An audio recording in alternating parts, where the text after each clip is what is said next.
श्री गणरायांचं आज आगमन पुणे इथल्या सिल्वर रॉक्स आमच्या निवासस्थानी झालेले आहे।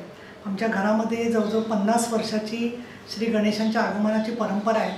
आमचे आईवडील डॉक्टर दिवाकर गोरे आणि लतिकाताई गोरे यांनी ही गणेशाची परंपरा आमच्या कुटुंबामध्ये सुरू केली आणि तीच आम्ही आणि माझी धाकटी भगिनी झेलम जोशी यांनी चालू ठेवलेली आहे। आज तुम्ही बघाल की गणरायाच्या स्वागतासाठी जसं पत्री आहे, पर्यावरणप्रेमी फुलं आहेत, मोदक आहे, त्याचबरोबर एक खास मोदक आहे सोनेरी रंगाचा मोदक की ज्याच्यातून भारताच्या समृद्धी आणि विकासाचं आपण प्रार्थना केलेली आहे।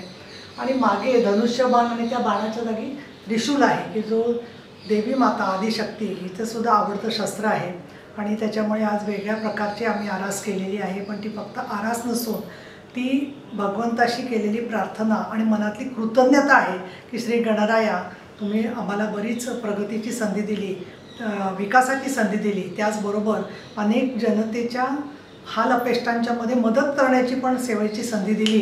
तर पुढच्या काळामध्ये सुजलाम सुफलाम सर्व होऊन शेतकरी, विद्यार्थी, महिला, कामगार सर्व जनता सुखी राहावी हीच आमची अपेक्षा आहे। आणि महायुतीचं जे आमचं सरकार आहे देवेंद्र फडणवीस, एकनाथजी शिंदे आणि अजित पवार यांचं आणि केंद्रातलं माननीय पंतप्रधान नरेंद्र मोदी यांचं एनडीएचं सरकार त्यांना सौख्य, सुरक्षितता, यश आणि भारताची प्रगती अगदी जगातली चांगली मोठी शक्ती म्हणून हो अशी प्रार्थना।